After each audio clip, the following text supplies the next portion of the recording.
of the conversation.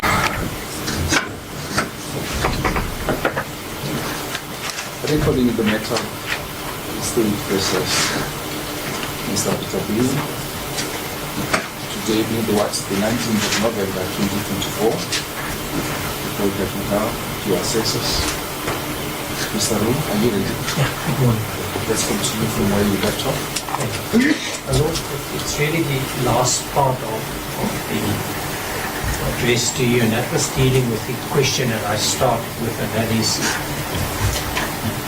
if you look at the probabilities, because that's all we can do, why would Dr. Beale want to lie about the metaplasia? And you asked me to take it to certain extracts, if I may do so. It is Exhibit P, and it starts at 3-590.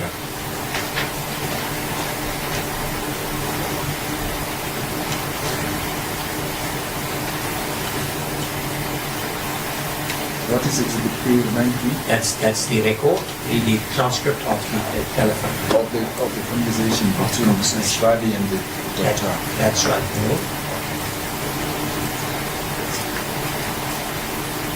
Here we are, yes. Thank you, madam. If I, the first part's at page 592, it is page type 2, and it's about the second paragraph. The third time the Said is talking, where Dr. Beale said he had what? And the Said said, you said he had metaplasia and he didn't even have metaplasia. What was that about? And then his response, I just told you what the pathologist said, and he repeats it, I just told you what the pathologist said. That's all what's in the pathology report, and what we were submitting is, at that point in time, he really still believed that it was in the report. Then, the next important extract is page 593, from line 6 and 7, and that comes back to the question on the probabilities why I would want to lie, because, and one reason is because he would of course not believe that on the reflux alone the operation was indicated, so he had to bring in something more serious, and that is refuted by this conversation that I'm going to read to you now, 593, when he's now confronted that it was not there. He says, even without that, he had every indication to have the procedure. And obviously, all I wanted to do was to cure the problem for him and for you. The next part that's joins with this, and that's relevant to this, is page 596.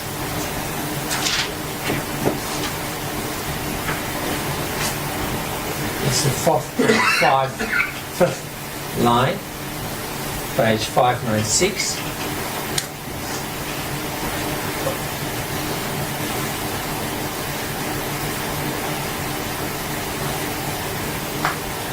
When he was saying, when confronted again that you read the report, he says, that's not the only, he did have for one thing, and secondly, it's not the only indication. The indication was his reflux that he did have.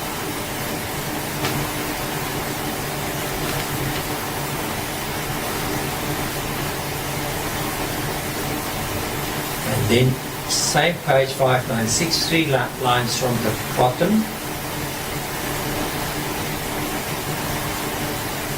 of 5 lines, and apologies, where he says that's not going to make any difference to the fact that he needed his reflux to be controlled. And then 599,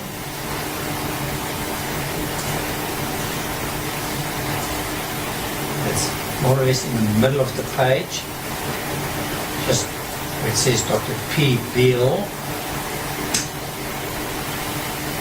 This is the part where the response says, in relation to this, I told him what the potentials were for ongoing reflux and what the biopsy was then interrupted.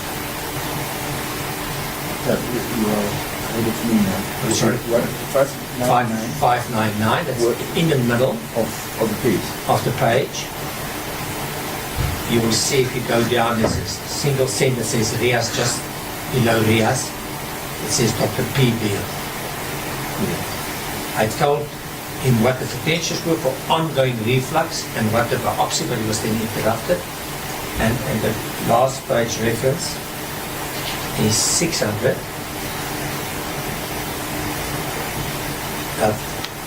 There's a long part where Ms. Said is talking, and then there's a response by Dr. Beale. It's about close to 2/3 down. Not that far, but close to. When he then responds, he says, he had a very obvious, clear indication to have the procedure. It should have been and was expected to be a successful outcome. And we submit that if you look at all these factors, that the clear picture there is that he genuinely believed that there was suffering, which is consistent with the history, and he genuinely believed that the procedure was necessary to treat the reflux. I've already taken him to the part where he was surprised that he could see that he didn't know that at that point in time about the misreading of the report. That was the last part that I just wanted to bring to your attention, in the sense that everything is really in the head. It's just one thing that's outstanding. Mr. Green referred to the Medivale decision. It is uploaded, case lines 10. The what now? The Meriwether case. Which case is that? That's the one that Mr. Green referred to, that the most recent case on the experts. Is that now the bundle of percentages? Yes, my lord. It's uploaded on 10-498. The last one? Oh. They made aware that there's a spot in the last. Yes, that's a 2024 ZASCA 150. And it's 10-498 to 514. The one by Cool in Zantan, is that right? Yes, ma'am. And what paragraph would this be? Can you ask? It's paragraph 28.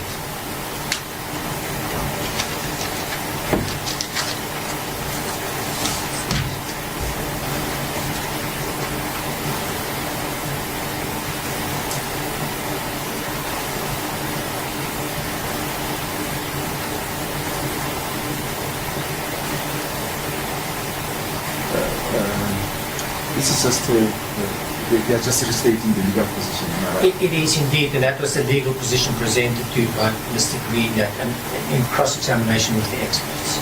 To say you need full facts in order to express it. Thank you, my lord. Unless there's something else. Is that it? That's it. From your side.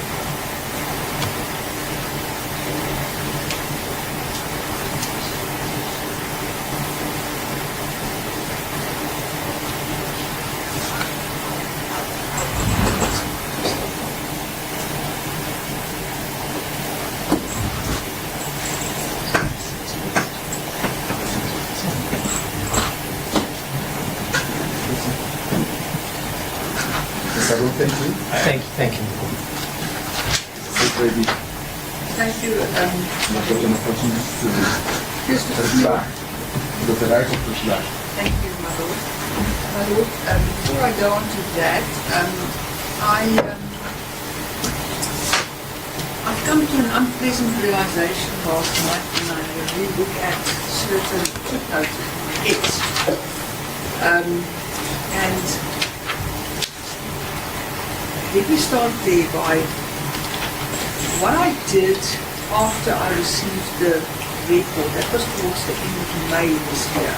That was when the 99% of the report was available. I downloaded a working copy for myself from the case lines version, and I worked on that in preparation of my argument. Somewhere between that process and the final case lines version that's available today, the page reference numbers changed of certain pages. Are you now referring to your heads, not the report? Yes. The heads. Yes, the Your heads. heads. My heads and my page, my footnote references to the portions of the report. Now, I must thank Mr. Boyser, he sort of made a provisional list of a few. It seems that it doesn't affect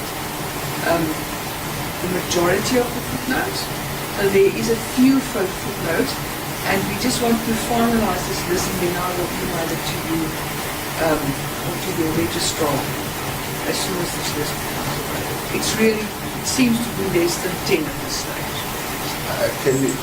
Can I suggest to make the following practical way of dealing with that?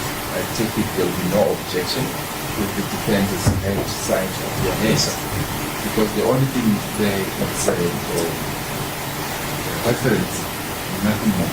Nothing more. So I can gladly receive an updated version with the correct page reference. In other words, you've got my permission then to upload the correct updated version. And I can then safely ignore the one that is not updated. I don't see any prejudice to anyone, least of all to the defense, because that is made for my convenience, for our convenience. So, any objection? No, my lord. Will that work for you? That will work for me, my lord. You can do it obviously with the help of the defense attorneys who are doing this day in and day out in other matters, and in civil matters will probably help if you are happy to do it that way. That's fine. What we will do is we will just remove my old use of argument and then upload it. I don't know whether that is done or whether that is permissible or whether that is doable. I'm not so sure. I think it is doable. I've done it. You've done it before, so yes. Well, I won't hold it against you. Yeah. So just so that yes. Don't be quick to remove unless and until we get to your. So it will still be under case lines 8 with the page reference. Thank you. That's fine. Yes. Under pocket 8. Thank you. I will start off by just reiterating a few points again. And that is that we must always bear in mind that motive is still not an essential element of any crime. Of what? Of any crime. It may give some insight into why a crime was committed, but one must always remember, if one relies too heavily on motive, you fall into the trap that you're trying to get into the mind of the perpetrator. And that is something that's just never possible, which is exactly the reason why motive is not relevant. Court still needs to be satisfied on the objective evidence before this court, from the state's case and from the defense case, that the case has been made out. And that, I'm not going to try to further belabor because I know this court is experienced involved in those principles. Then, just before you move on, let's look at the statement that was made. Is it in 2011? The statement that was made at the conference? The allegations yes, it was, that are left to it was before 2009. Was it 2009? Yes. Am I wrong to accept that between 2009 and the date on which this incident, which are the subject matter of the trial, happened, Mr. Beale would have done numerous other cases in the case? Should I accept that, or is that an issue? Yes, my lord. Then I safely accept that he did so. Yes. And today he stands charged for fraud arising out of the two Yes. of the 3 incidents. Yes.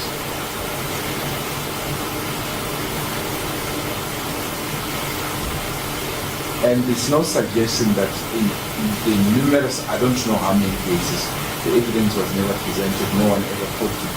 How many cases between 2009 and the first incident, which is the subject matter of the trial? How many other cases did we handle? There's no suggestion that there was a fraud element in any of those numerous other operations that were to do. Well, my lord, Well, there's no such evidence or no such allegation. Am I correct? my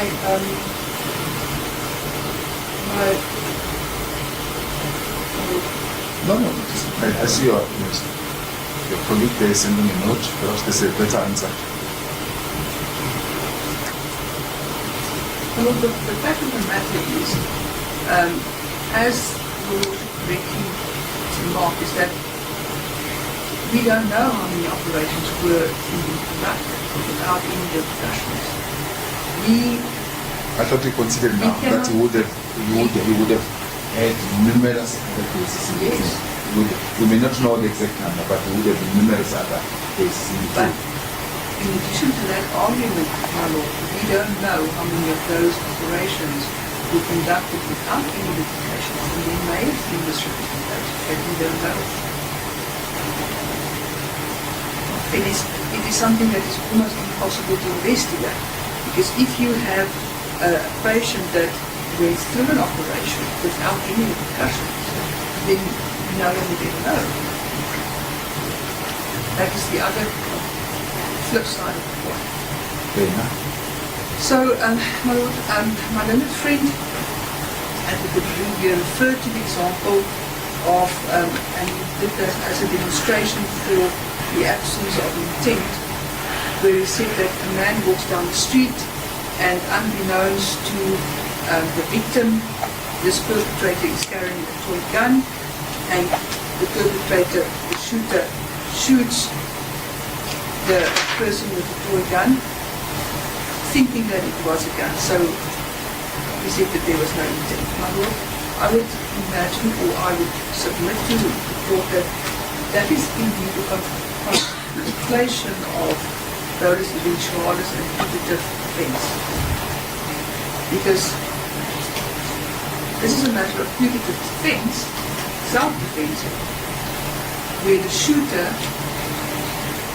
did not act wrongfully. So one should distinguish the facts that my learned friend used from the current facts.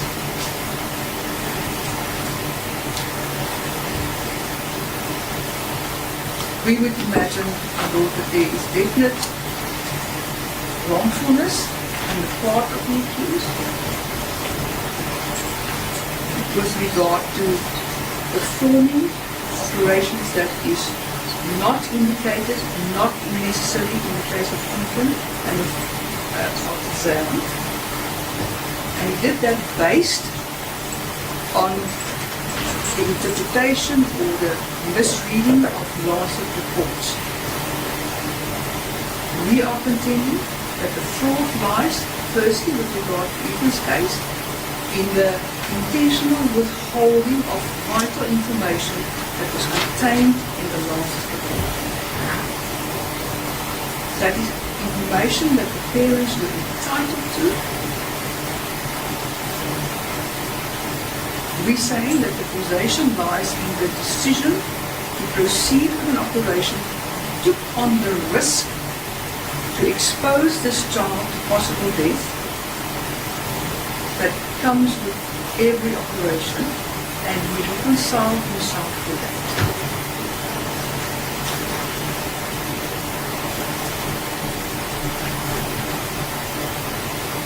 My lord, with regard to the criminalization of medical practitioners, I would just like to put the following example forward. That the judiciary is held at a high standard. A court of law is not excused from misreading a report. There are consequences for misreading a report or misunderstanding evidence before. There's no criminal sanction, is there? There's no criminal sanction. There's no criminal sanction, but there are certainly consequences. neither is there any civil sanction My Lord, for my misreading. yes, the fact of the matter is, my Lord, is that you cannot hide behind misreading a report and say, now I should be treated differently. My Lord, I would go further with regard to the reference of the Rose matter that my Lord friends quoted,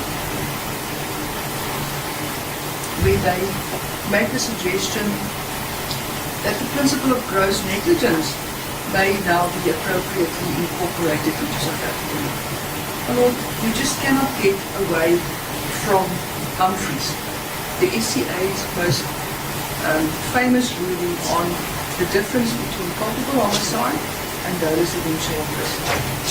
Now, I have to refer Humphreys, to the Western Cape decision, my Lord, it ended up in the SCA, am I right? Humphreys is an SCA decision. It appears on my head of argument 8-112, and that decision was given by the SCA in 2015.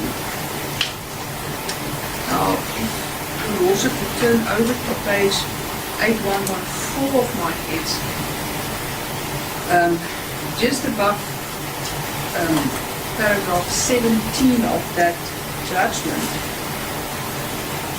where it says, and more or less in the middle of the page on the quotation, our cases often speak of the agent being reckless of that consequence, but in this context it means consenting, reconciling, taking into the bargain, and not the recklessness of the Anglo-American systems, nor an aggravated degree of negligence. It is the particular subjective, volitional, mental state in regard to the foreseen possibility which characterizes dolus eventualis, which is absent in the jury. My Lord, our law with regard to negligence still stands. And that is, if the state has proven even the least form of negligence, then it is culpable homicide. So, my Lord, I would ask the court to look at Humphreys and consider that against the position put forward by the defense on the Rose matter. On your heads, where do you locate the Humphreys matter? What paragraph is that on? Refer the lordship is my first reference to the Humphreys. Yeah, it's 30, I found it, 32.5, am I right? 32.5, that's correct. And then And the brief quotation you made there, there are a number of paragraphs from that judgment that you quoted. that's right. Where were you reading from? Your lordship, and then it says you will find it at my page 8-1.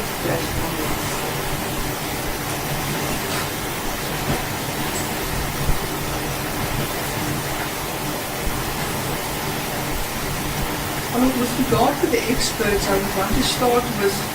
No, perhaps before we move from here. Yes.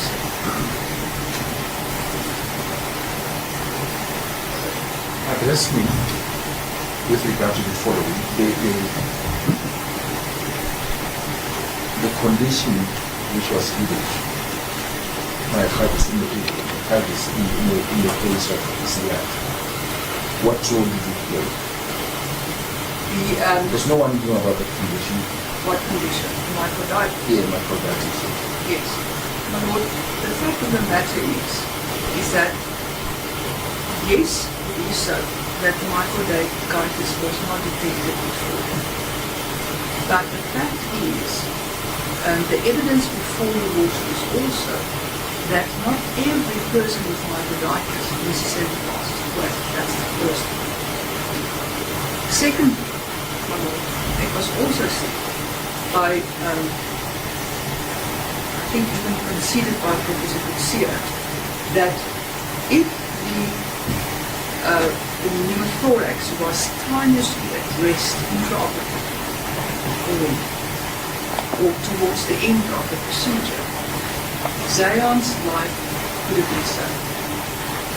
And that is echoed by Professor Buckland and by Professor Beale, who said Zion should not have died.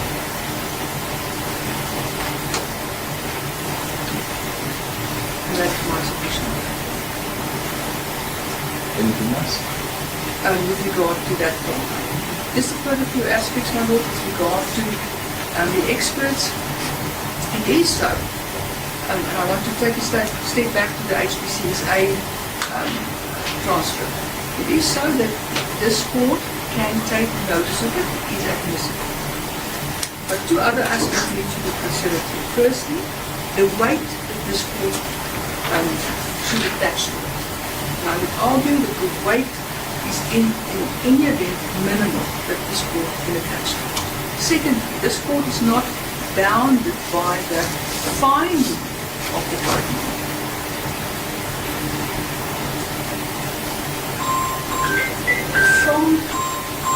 Let's give Professor Beale an opportunity to switch off his phone.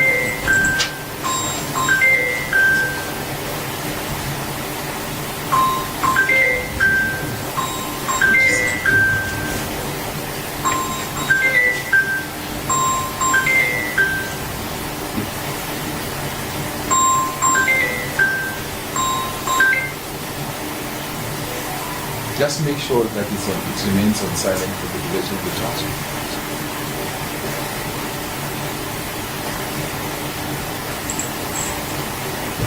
Here we are. Please proceed. Thank you. Now, maybe just one aspect that I want to bring to the court's attention, and the court will remember that that is an aspect that I also raised with one of the experts from the defense, either Professor Kutsia or Professor James, that one should take your victim as you find it. If you take the risk, and that famous eggshell case, we all learned in Criminal Law 101, that if you conduct an assault on a person, but it's got a soft skull that you did not know of, and you bump him to the extent that he falls against a hard object, cracks his skull, and he's dead. Lord, you must take your victim as you find it. In this case, Dr. Munch advised that child was ready for an operation, if I seem to remember. Do I remember correctly, Mr. Wu? That is indeed correct. So he was relying on a fully qualified advisor where the victim was ready to be operated on. He was told it's all clear, he can safely conduct an operation. Remember that Dr. Munch also didn't conduct an extensive examination. So if Dr. Munch did not conduct an extensive examination, Dr. Munch advised Dr. Beale that the child was ready for an operation, why must everything fall on Dr. Beale? Yeah, so what one must remember is that they never tested for myocarditis in any one of these matters. The fact of the matter is, the principle still remains, is that you must take your information from it. And it seems to be common ground with all the experts that myocarditis is something that you don't necessarily know. It can be present, yes, but you don't know it. It's one of those conditions, underlying conditions that is there, that's always in the background. You must keep that in mind. And remember, Mr. Beale, the accused, saw Zion as a 10-year-old overweight boy with clear health issues. And he performed an operation that lasted almost... After being advised that the child was ready for an operation by a person competent to express that view. So why is his explanation not reasonably possibly true? What explanation? He operated. He was so advised that the child can be operated on, that the operation can ensue. No, that may be so, but the thing is, if this court finds that this child was exposed to an unnecessary procedure, it means that this will still took on the risk of exposing Zion to an operation that was not necessary and that still had a potential risk. Not only myocarditis, still had a potential risk of other factors that could affect the outcome. So what is your answer, Ms. Ndlovu? You must appreciate that I had the same concerns yesterday, and Mr. your counterpart who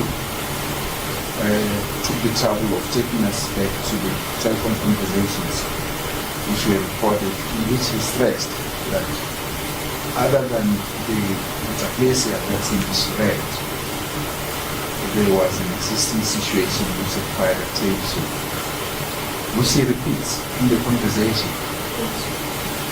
What do you make of it? Number one was, again, weigh that up. Before you proceed, given the background, the medical background and history of histology that has been presented to him, and the mother is the one who found the child is vomiting blood. There is ample evidence that we don't know today if it was blood. Even she said afterwards, with reconsideration, I'm not sure whether it was blood. And I mean, there's evidence of that. But be that as it may, I need to stress this to you, that after that phone call that Ms. Beale received in Cape Town on the 10th of September, intestinal metaplasia was in forefront in her mind, even to the point that she asked Dr. Khan to change that letter. She was then clearly concerned that her child is going to develop cancer of the esophagus if they don't act swiftly. So that, the term intestinal metaplasia is the last convincing piece of information that she needed to convince her to go ahead with the operation. In fact, Mr. Sayed, when he spoke to me, it was the following day, said, must I tell my family to come back so that we can immediately do that operation? And when they returned, it is so that a couple of weeks went by because they were still in two minds. In fact, to the point that when they went to Professor Beale on the 7th of October, yes, they showed him the videos, but they then went to Dr. Kassel and said, we don't know, we must take this, let our child be operated on, but we're not sure. So he said, I'll phone. And that conversation convinced him. And what is notable, if my lordship will go to Exhibit ZB, which I've not indicated the case lines reference, but Exhibit ZB, the statement of Dr. Kassel that was handed in by the defense, ZB.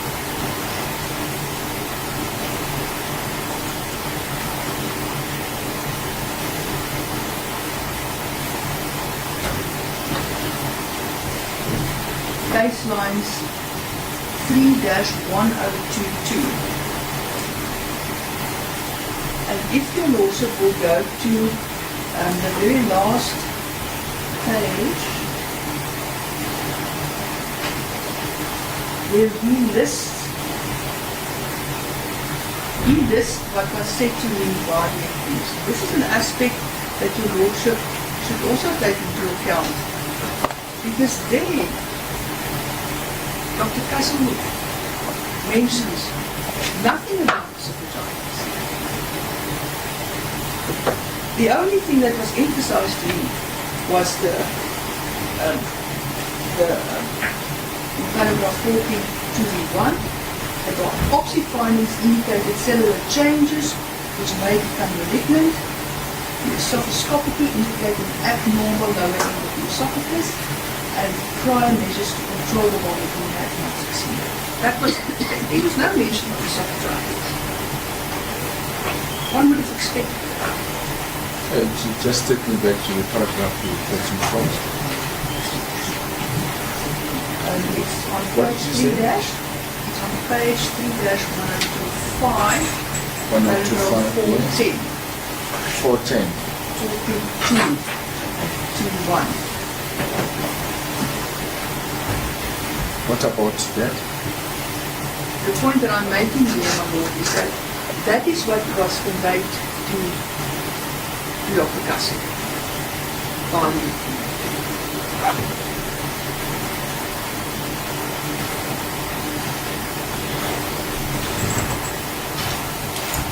With this in mind, my lord, I will ask the court to carefully evaluate the accused version that you gave here on the witness stand and with what the witnesses said what was conveyed to them.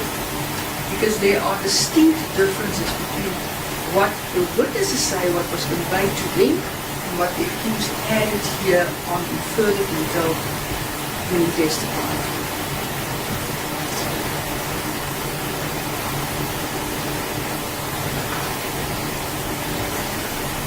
My lord, these are the core of the submissions that I wanted to make.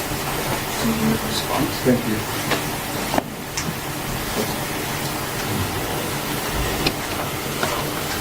It remains for me to say to counsel, thank you. We have reached a stage where judgment has, necessity has to be reserved. This is a matter which requires careful consideration.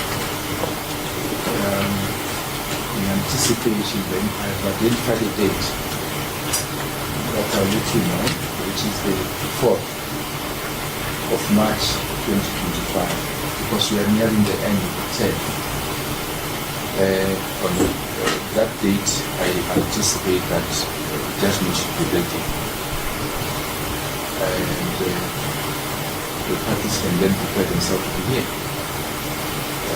If you are not already, if you are busy somewhere, you can always send someone to come and make it happen. I've done that after consultation with the DJP, whilst he was busy with rostering us for the duties that begins in the next term. Is there any issue with the date that I mentioned, the 4th of March? None, my lord. Everyone is happy? Mr. Beale? Yes, my lord. Judgment is reserved until the 4th of March 2025, right before this court. Do you understand? I understand. Your bail is suspended on the same terms. Be here no later than 9:30 in the morning, 4th of March 2025. Am I clear? It's very clear. Thank you. Is there anything else that requires my attention? No. With that said, I adjourn court. It's for the